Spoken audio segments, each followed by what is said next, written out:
Yep, just let me know when. What I'm doing right now, obviously, is I'm painting red paint on my paint staff. You can see this is a traditional old tool, probably over a century old, and very critical in millstone dressing, used to paint the stones. And I'm going to paint the stones to show any of the high spots. This is our runner stone. And you can see if you look close here that I have painted it previously. Before I started anything, I did paint the stones to let me know what was happening with the surface here. The grinding surface shows all the high spots, and what this showed in this particular runner stone was showing in the midsection of the face here, which is not a desirable thing. We want the paint to show all the way on the outside edges in about halfway or so. I'm just going to place my staff on here, and I'm still picking up sections you can see in the center here. Paint this again.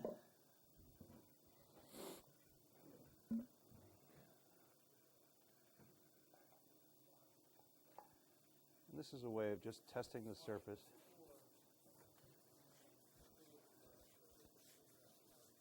This paint staff was trued up. I periodically true them up, making sure that the surface is perfectly straight, has no wind or twist to it. And I do that on a proof staff, which is a cast iron machined surface, longer than this and wider. And I test it occasionally to make sure that I'm showing out on the edge there a little bit.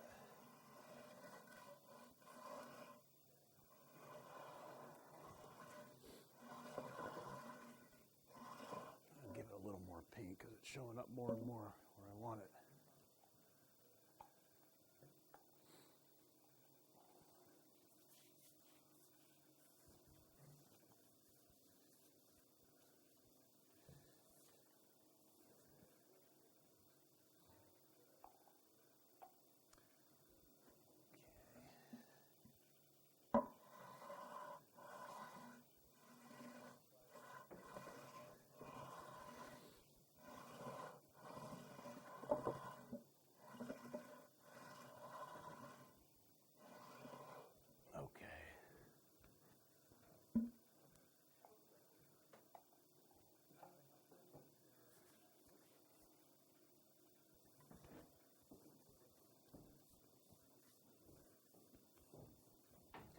I'm going to do is just give this a few minutes to dry.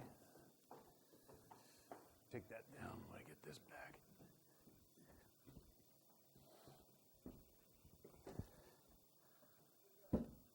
Is there some sort of a hub there?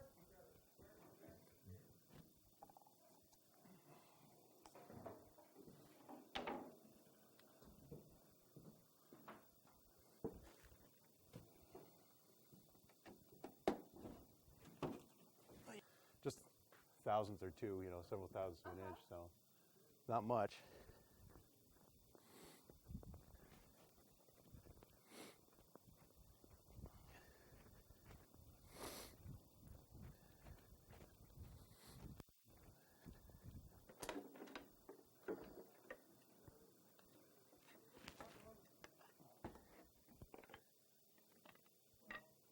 Yeah, it's nice, isn't it? I was just thinking, because yesterday you had to warm up every couple of Okay.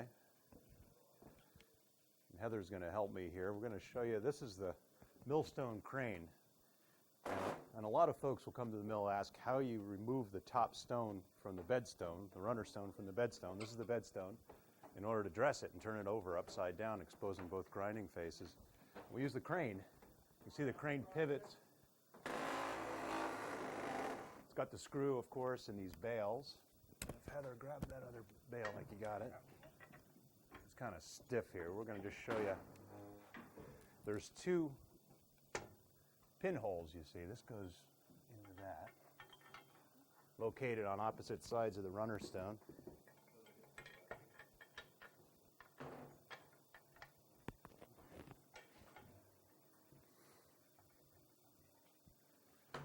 Doesn't have to go in too far, just long as it kind of shows it. Yeah, that works. And once the pins are in the bales, of course you can see the screw. We can, and the wrench here, we can lift that top stone up. We get it up high enough, we can invert it, turn it upside down, swing it over, pivot it over, and drop it down on our bed stone. We're ready for work. So let's pull this off again. Thank you.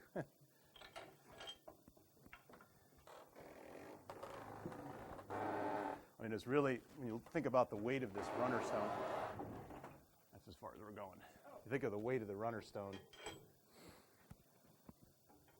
yeah.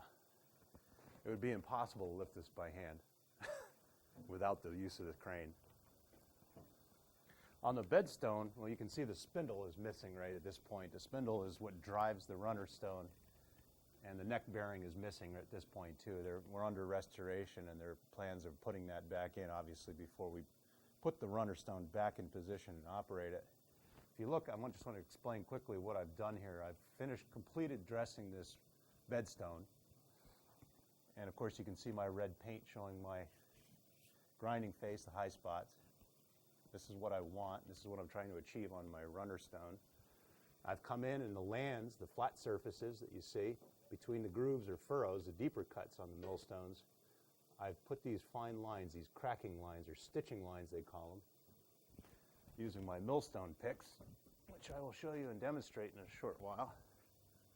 These are the picks themselves. This is a thrift, which actually holds the pick. It's an age-old tool, mortise cut into it. Slide my pick in. And I'll demonstrate that in a few minutes on my runner stone when my paint dries. But I've used that tool, cut all the cracking lines in on the lands. Those are very critical, very important in the flowering process. And I've also come in and deepened the furrows where necessary. But I didn't touch them a lot in this pair of stones here, on this bed stone. If you look, you'll see I've only hit a few spots.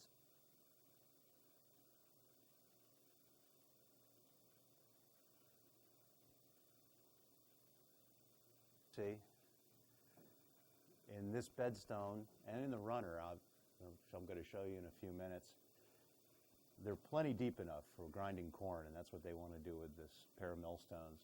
In fact, I don't have to deepen them really any more. There was a few high spots you can see I've touched up, and the rest of it I just left alone. So it'll naturally, in a few years, when they wear down a little bit more, we'll take them out a little bit deeper if we have to. That's part of millstone dressing, is any spots that are too low, you just obviously stay right away from them until they get high and necessary to take down. Now if you look in the center, the eye section of the stone, you can see I've dressed the furrows down deeper. They were high. And that happens a lot in millstones. Look at the runner over here, Dave. The runner stone is supposed to be slightly concave in the center. If you look at this stone, the paint's not showing up, which is a good sign. When I painted that bed stone, the eye section showed it high, and that happens just because whoever was dressing the stones didn't take that down necessarily every time, which they should have done. You want this surface to be just slightly lower than the skirt area, so you can see the paint didn't show up there. So I think we're ready. This paint's dry. I'll show you some millstone dressing here. And what I want to do is come in and take this surface down that's showing any red. And I want to bring it down just slightly, so when I paint this again, it's going to show up on the outside edge. All right, let me see. I've got some tools.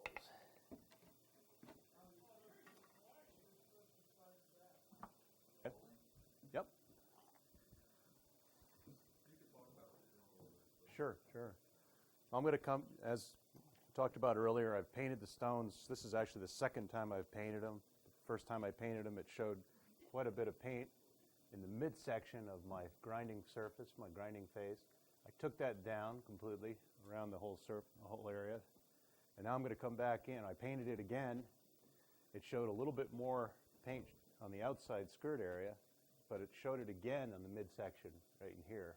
And I'm going to take that down again and then paint them again and see. And hopefully within a few, might be a couple of times, but I want the paint to show out in the skirt area completely around the whole stone.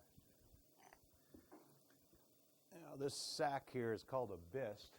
B-I-S-T, and that's very important to steady your hands. It's as important almost as your mill pick is here. You can see I let the weight of the tool do all my work. I just steady my hands on this bist.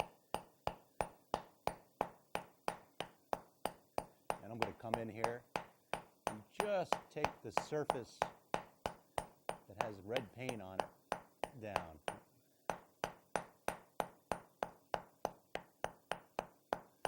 Not taking a lot of material, just a little bit. Cutting that paint off of there. And again, that's showing me my high spots.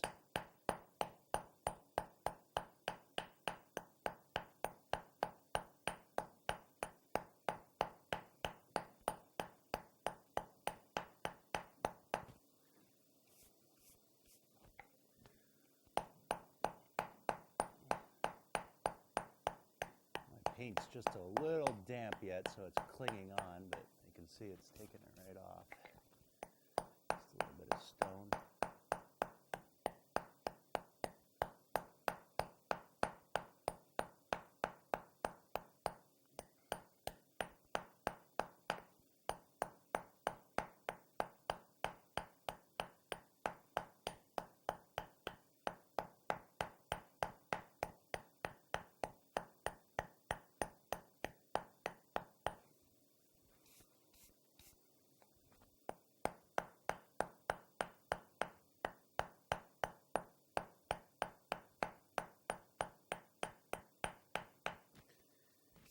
Okay, let's get a little bit here.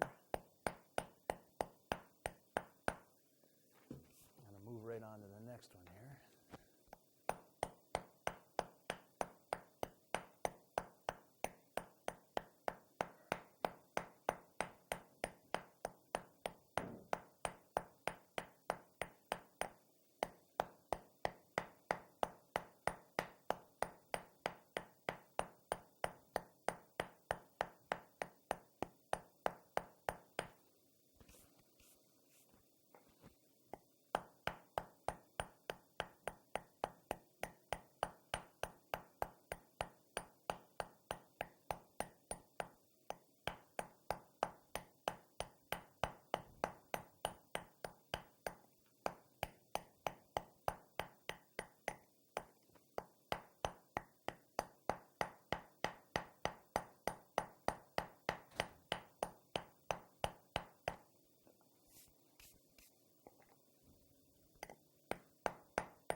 As you can see, it takes quite a bit of time to do a pair of stones. Figured it usually takes between 10 and 14 hours to do one stone. Let's see, I'm going to go on to the next one here.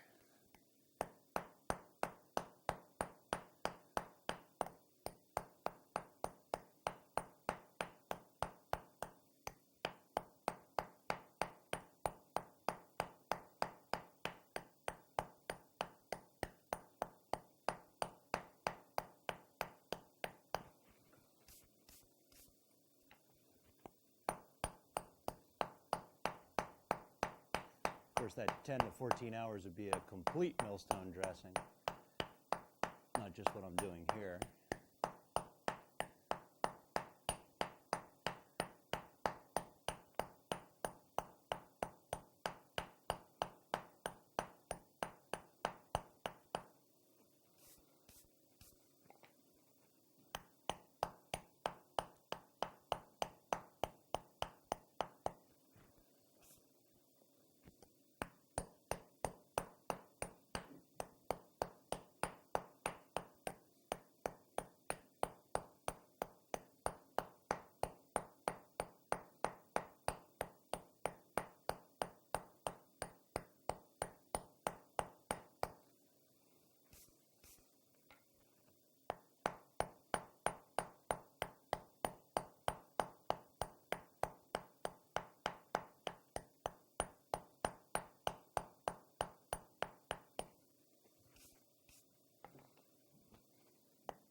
You run your own business, Dave? Yeah. Nice.